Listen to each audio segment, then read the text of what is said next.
Good morning. Chemical reactions को हम study कर चुके। अब उसके एनालिसिस की थोड़ी सी बारी है। टॉपिक जो आज का है वो है फंडामेंटल्स या बेसिक प्रिंसिपल्स ऑफ स्टीरियोकेमिस्ट्री। ठीक है। हम लोग को कुछ टर्म्स से वाकिफ होना पड़ेगा, जैसे कि प्लेन पोलराइज्ड लाइट क्या होती है, ऑप्टिकल एक्टिविटी क्या होती है, किरैलिटी क्या होती है, रिटेंशन किसको कहते हैं, इन्वर्शन किसे कहते हैं, है ना, रेसेमराइजेशन की प्रोसेस क्या होती है। तो इन सब चीज़ों पे हमें फोकस करना है। शायद एक लेक्चर में कवर नहीं हो पाएगा, तो शायद 2 लेक्चर लगेंगे। देखते हैं कि क्या पॉसिबिलिटी बनती है। देखिए, आपने SN1 और SN2 रिएक्शन सीखे थे।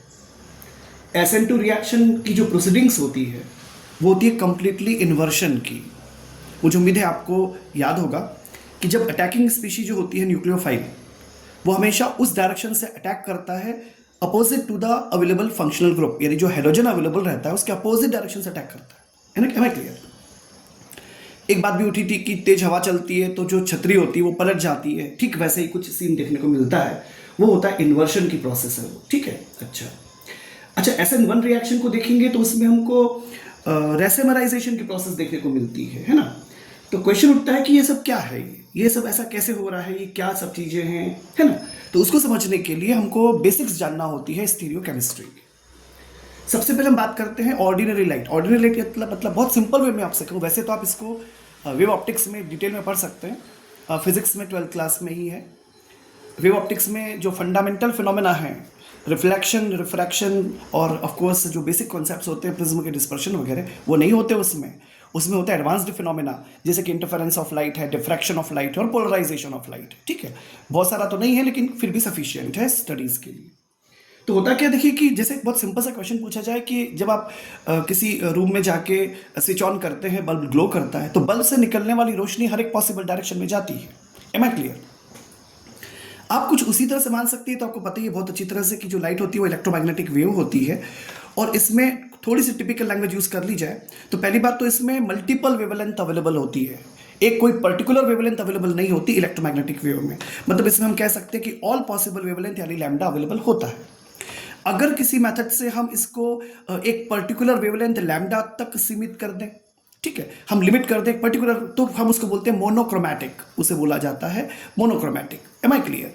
अब अगर आप मोनोक्रोमैटिक देखेंगे मतलब उसमें एक पर्टिकुलर वेवलेंथ है, लेकिन थोड़ी और गहराई की बात की जाए तो किसी भी मोनोक्रोमैटिक वेवलेंथ में भी, अब ध्यान से सुनिएगा प्लीज, इलेक्ट्रिकल वेक्टर्स होते हैं जो हर एक पॉसिबल डायरेक्शन में ऑसिलेट होते हैं।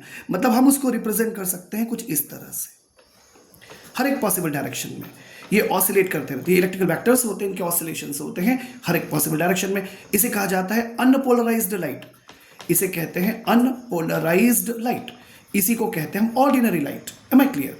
अब विचार करो, अगर हम कुछ इस तरह का कंसेप्ट यूज करें, या हमारे पास कुछ ऐसी मैकेनिज्म हो जो कि होती है, हमारे पास कैल्साइट क्रिस्टल्स होते हैं कैल्शियम कार्बोनेट के, उसे बनाया जाता है निकॉल प्रिज्म।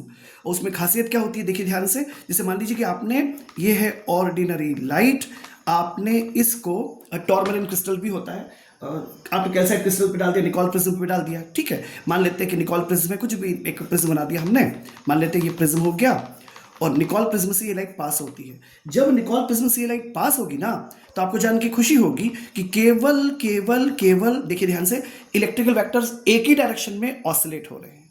यहां पर इलेक्ट्रिकल वेक्टर हर एक डायरेक्शन में ऑसिलेट हो रहे थे, यहां पर एक ही डायरेक्शन में ऑसिलेट हो रहे हैं। Am I clear? ये भी हो सकता है, ये भी हो सकता है, डिपेंड करेगा क्रिस्टल की एक्सिस के ऊपर। Am I clear? ऐसा भी पॉसिबल होगा, लेकिन जितने भी आएंगे सब वो एक ही डायरेक्शन में ऑसिलेट करने वाले आएंगे। इसे कहा जाता है प्लेन पोलराइज्ड लाइट, इसे बोला जाता है प्लेन पोलराइज्ड लाइट। एक ही प्लेन में होते हैं क्योंकि इनको बोला जाता है plane polarised light. Am I clear? अब होता क्या है, इसे समझने की कोशिश करते हैं।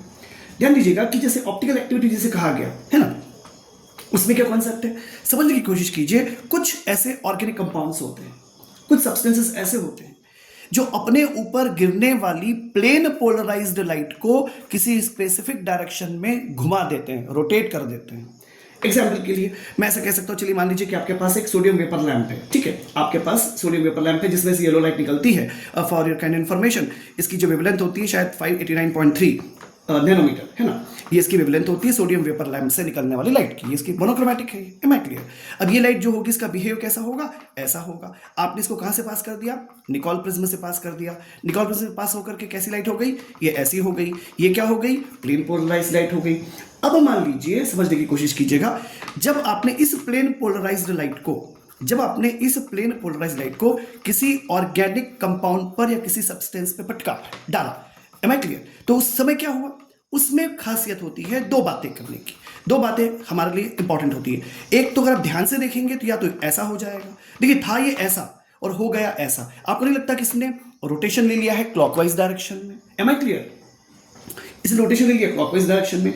लैटिन में एक वर्ड यूज होता है डेक्स्टर। लैटिन का वर्ड है एक Dexter, Dexter, DEXTER, Dexter. Dexter का मतलब क्या होता है, राइट, मतलब इसने राइट साइड घुमा दिया। इसे हम पॉजिटिव से शो करते हैं और इसे कहा जाता है डेक्स्टो रोटेटरी। क्या बोला जाता है, डेक्स्टो रोटेटरी। और दूसरी पॉसिबिलिटी ये बनती है, अगर आप ध्यान से देखें तो इस बार पहले तो ऐसा था, पहले ऐसा था, अभी ऐसे हो गया, एम आई क्लियर, अभी ऐसे हो गया। ऑब्वियसली इसमें कहाँ घूम गया है, एंटी क्लॉकवाइज डायरेक्शन में। इसे और एंटी क्लॉक, फिर वही बात आती है, लैटिन में क्या होता है, वर्ड यूज होता है LAEVUS। इसका मतलब होता है लेवस, का मतलब होता है क्या, लेफ्ट, एम आई क्लियर। तो और इसी से वर्ड बन गया है लिवर रोटेटरी, जो क्या बोला जाता है, laevorotatory, am I clear. तो एक हो, अच्छा इसको माइनस से शो करते हैं, तो डेक्स्टो रोटेटरी या डेक्स्टर वर्ड से जो आया है इसको हम पॉजिटिव से शो करते हैं। लेवस वर्ड से जो आया है उसे हम लिवर रोटेटरी कहते हैं और उसे हम माइनस से शो करते हैं, एम आई क्लियर। और जिन सब्सटेंसेस में हम यूं कह सकते हैं ना कि ये पॉजिटिव नेगेटिव क्या है, फिर फॉर्मुलेशन तो एक ही है, ये तो ऑप्टिकल प्रॉपर्टी हो गई, एम आई क्लियर। तो ये जो पॉजिटिव और नेगेटिव टाइप की जो आइसोमर्स बन गए हैं, इनको बोला जाता है ऑप्टिकली एक्टिव कंपाउंड्स है, और इनको कहा जाता है ऑप्टिकल आइसोमर्स। और इस फिनोमेना को कहा जाता है ऑप्टिकल आइसोमेरिज्म। यानी कुछ ऐसे कंपाउंड्स होते हैं जो अपने ऊपर गिरने वाली लाइट को लेफ्ट में या राइट में घुमाने की ताकत रखते हैं, घुमा देते हैं लाइट को, एम आई क्लियर। और इलेक्ट्रिकल वेक्टर सोचिए, अगर आप ऑर्डिनरी लाइट डालेंगे तो उस समय तो हर एक पॉसिबल डायरेक्शन है, पता ही नहीं चलेगा कि लाइट घूमी कि नहीं घूमी, इसलिए आपको पोलराइज्ड लाइट यूज करना पड़ती है, एम आई क्लियर। इसके बारे में कुछ और बात भी करते हैं, थोड़ी पुरानी बातें करते हैं। ऑफ कोर्स ये तो फनी लैंग्वेज है, फिर भी बोल रहा हूँ कि जब मैं छोटा था, ये बात है 1848 की, तो लुई पास्चर नाम सुना होगा, काफ़ी फेमस पर्सन है। तो इन्होंने ऑब्जर्व किया कि कुछ सब्सटेंस के क्रिस्टल्स होते हैं। उन्होंने काम किया था सोडियम अमोनियम टार्टरेट पर। उन्होंने स्टडी किया था sodium ammonium tartrate, TARTRATE, sodium ammonium tartrate पर स्टडी किया।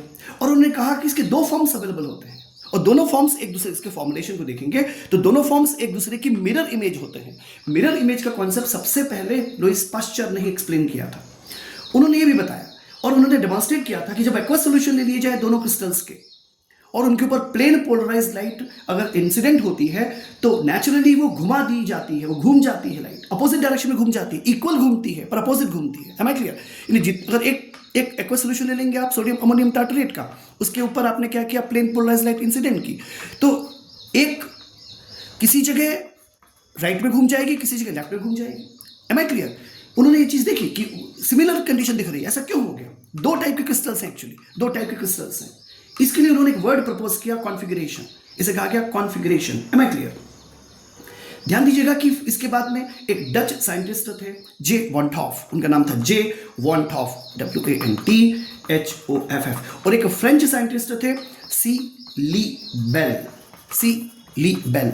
इन लोगों ने इंडिपेंडेंटली काम किया था। ये था शायद काम 1874 का, 1874 में ये काम हुआ था। और इन्होंने इस बात को समझाया कि जो कार्बन की चार वैलेंसी होती हैं, वो किसी एक रेगुलर टेट्राहाइड्रॉन की तरफ डायरेक्ट करती हैं, और उनके साथ अटैच जो ग्रुप होते हैं अगर वो अलग अलग किस्म के होंगे तो उसे हम असिमेट्रिक कार्बन कहेंगे या हम उसे किरेल कार्बन कहेंगे। अच्छी भाषा में इसे स्टीरियो सेंटर भी कहते हैं। किरेल कार्बन को अच्छी भाषा में स्टीरियो सेंटर भी कहते हैं। इन सिंपल वे में you might speak in this way कि a molecule which contains an asymmetrical carbon, okay, lacks all elements of symmetry and hence is called an asymmetrical molecule, and it is this asymmetricity or asymmetric property of the molecule which is responsible for the optical activity, am I clear। और organic compounds में इस तरह की activity देखने को मिलती है। Am I clear? अब रहा सवाल सिमेट्रिसिटी और नॉन सिमेट्रिसिटी के कंसेप्ट को एक्सप्लेन करने का, ठीक है? तो हमें क्या करना होता है, किसी पर्टिकुलर स्ट्रक्चर की मिरर इमेज को स्टडी करना होता है, ठीक है? जैसे मान लीजिए कि आपने सपोज एक आपने सिंपली ये लिख दिया आई, एम आई क्लियर? आपने आई लिख दिया और आप इसको मिरर में देखेंगे तो आपको ऑफकोर्स आई तो ऐसे डायग्राम तो ढंग से बनते नहीं है, आई एम सॉरी, तो छोटे बड़े हो गए, तो इनफैक्ट इसकी मिरर इमेज तो इसके जैसे ही होगी, एम आई क्लियर? अब सुनिएगा, अगर इसकी मिरर इमेज इसके जैसे है तो क्या हम इसको उठा के इसके ऊपर रख सकते हैं? इसे कहते हैं प्रोसेस ऑफ सुपर इम्पोजिशन, यानी ये जो मिरर इमेज है उसके ऊपर उसका जो ओरिजिनल मॉलिक्यूल है वो सुपर इम्पोज हो सकता है, ये इसको ढक लेगा, इसे कहा जाता है सिमेट्रिकल बिहेवियर है, ये कहलाता है achiral, don't say chiral, it is called chiral, chemistry थोड़ा ना बोलते हैं, केमिस्ट्री बोलते हैं ना, तो this is achiral, this is called achiral. Non symmetricity कैसे होती है? जैसे मान लीजिए कि आपने पी को देखा, मान लीजिए, तो पी को अगर आपने मिरर में देखेंगे तो आपको ऐसे दिखेगा। अब आप ध्यान से देखिएगा, क्या इसके ऊपर आप इसको उठा के रख सकते हो? रख तो सकते हो, पर वो सुपर इम्पोज नहीं होगा, am I clear? Superimpose नहीं, अगर आप इसको घुमाओगे भी ना तो भी वो सुपर इम्पोज नहीं होगा। तो ये भी एक एप्लीकेशन होते हैं इसके। तो इस जब नहीं होगा तो इसमें क्या है, नॉन सिमेट्रिसिटी है, और नॉन सिमेट्रिसिटी असिमेट्रिसिटी को एक्सप्लेन किया जाता है और इस कहा जाता है किरैल। क्या कहा जाता है? किरैल, एम आई क्लियर? जैसे आपके हाथ है, जैसे हाथ है ना, तो हाथ में क्या होता है, दोनों हाथ एक जैसे दिखते हैं। सिमेट्रिसिटी और आइडेंटिसिटी दो अलग अलग चीजें हैं, आइडेंटिकल होना, सिमेट्रिकल होना अलग अलग चीजें होती हैं। इस पर थोड़ा सा फोकस करेंगे तो पता चलेगा कि जैसे हमारे दोनों हाथ होते हैं, अब हम एक के ऊपर दूसरा हाथ अगर रखेंगे तो एक हाथ मतलब लेफ्ट हैंड राइट हैंड को सुपर इम्पोज नहीं कर सकता, ऐसे नहीं रखना है तो उल्टा हो जाएगा ना, तो ऐसे रखना है। तो ऑफकोर्स ये मतलब इस कंडीशन में एक दूसरे को इम्पोज नहीं करेगा, तो ये कहलाएगा ये ऑप्टिकल एक्टिविटी के लिए एलिजिबल है।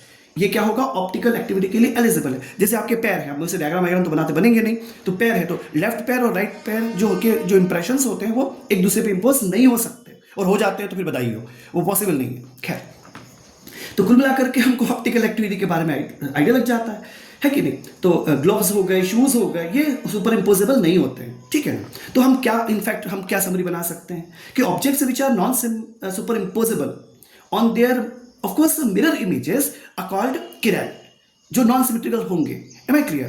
And the property of non superimposability, this is called the chirality, this is the chirality, am I clear to you? और जो सुपर इम्पोजेबल होंगे वो अकिरैल कहलाते हैं, ठीक है? एक छोटा सा एग्जांपल देखते हैं।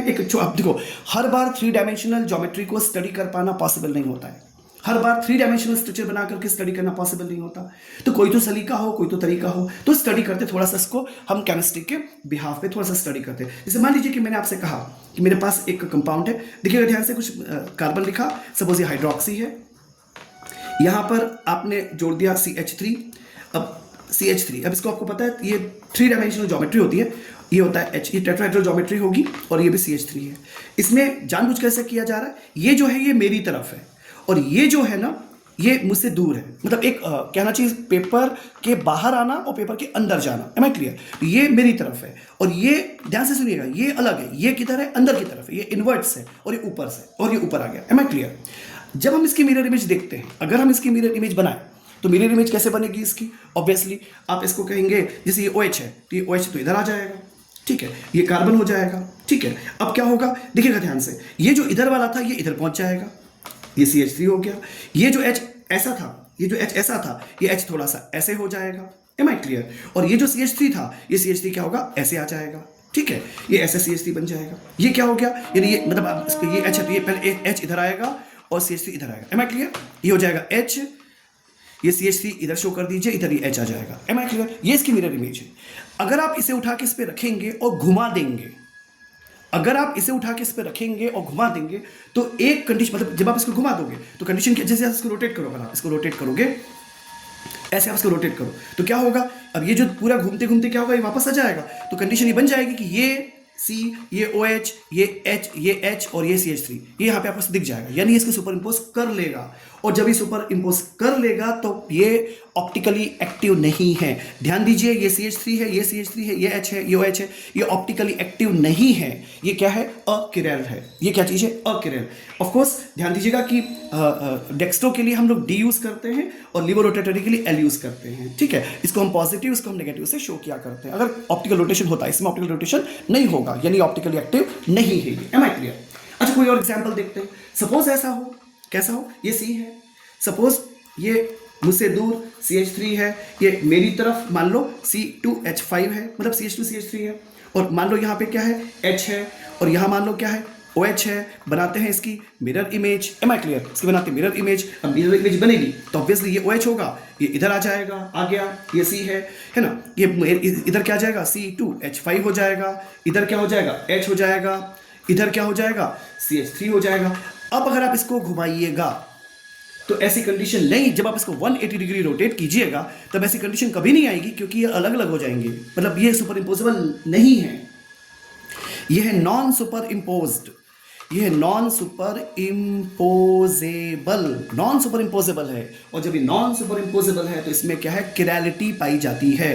ध्यान दीजिए, चारों फंक्शनल ग्रुप अलग अलग हैं, इस कार्बन से अटैच चारों स्पीशीज अलग अलग हैं, नॉन सुपर इम्पोजेबल है। इस कार्बन को कहते हैं किरैल कार्बन। इसको हम अक्सर स्टार मार्क से शो कर देते हैं, जिसमें भी ऑप्टिकली एक्टिविटी होती है ना, उसे हम हमेशा स्टार मार्क से शो कर देते हैं। Am I clear? ये सिंपल सी कहानी है। अब यहीं से कहानी शुरू होती है, जो हम अगले लेक्चर में कंसीडर कर लेंगे कि एनेंशियोमर्स क्या होते हैं, ठीक है कि नहीं, और हम पढ़ेंगे कि रेसोनेंट मिक्सचर क्या होता है, इन्वर्शन क्या होता है, रिटेंशन क्या होता है, और थोड़ी सी कहानी पढ़ेंगे कि कैसे स्टीरियोकेमिकल एस्पेक्ट्स होते हैं न्यूक्लियोफिलिक सब्स्टिट्यूशन रिएक्शंस के। Am I clear to you? Please, nice day.